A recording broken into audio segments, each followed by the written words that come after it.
Ms. Roper, would you please raise your right hand, ma'am? Is it so raised? It is.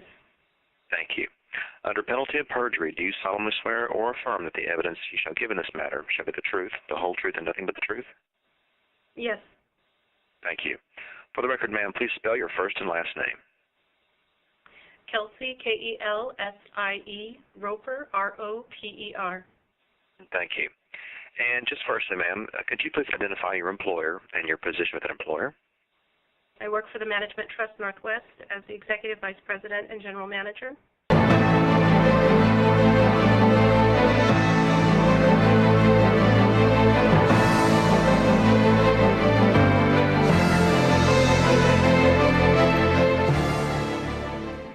Ms. Roper, do you have any questions about the information I've gone over or the issues of procedure of this hearing, ma'am?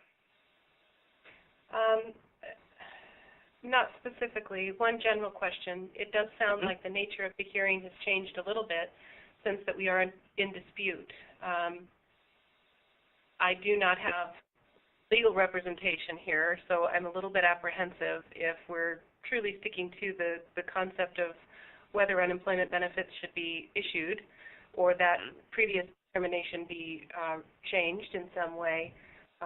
If there is other issues coming up, I think it would be important for me to have representation since it has representation. All right. Let me see. I understand your concern, ma'am.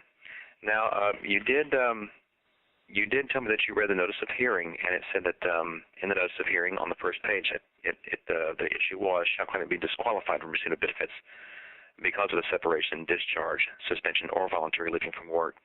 So that issue, whether or not it was a voluntary leaving or a discharge, that was there, ma'am. Mm-hmm. I understand your concern. So are you telling me that you want to stop the hearing and get representation first?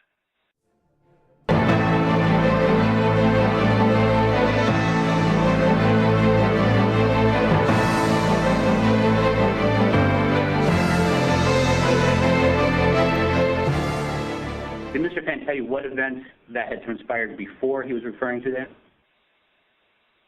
The events that he's referring to are multiple communications. Did Mr. tell you what he was referring to? He has expressed to me that he was referring to the communications we were receiving from describing very challenging mental health and well-being situations.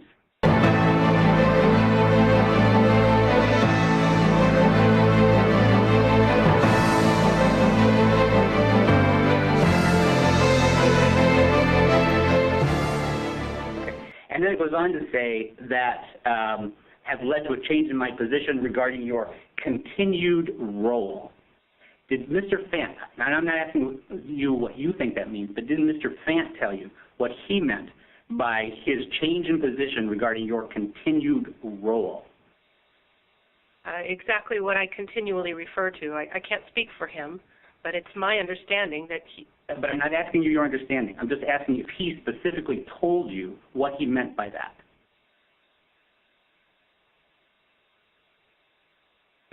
No.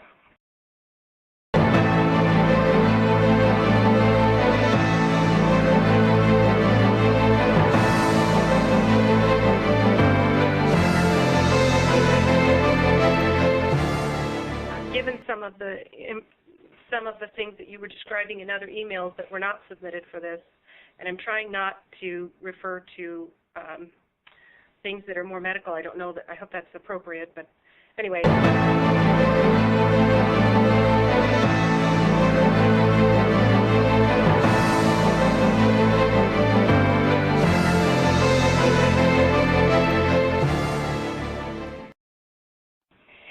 Is there a reason Mr. Fant didn't come and testify today?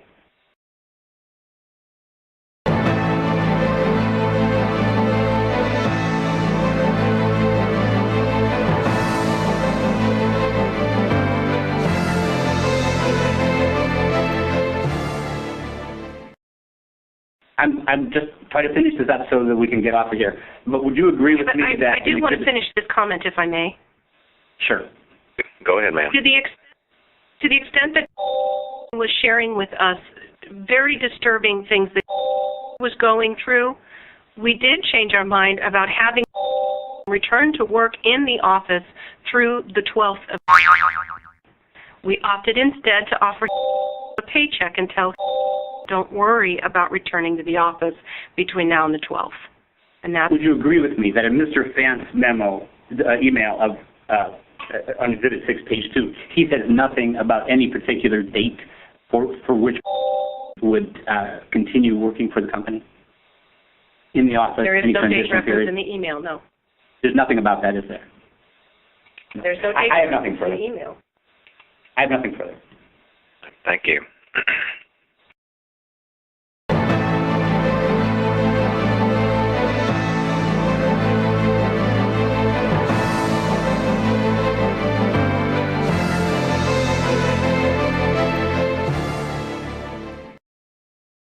Your Honor, I have some legal citations for you that go to this matter. I don't know if it's helpful or you got them yourself and you don't want me to help to add those.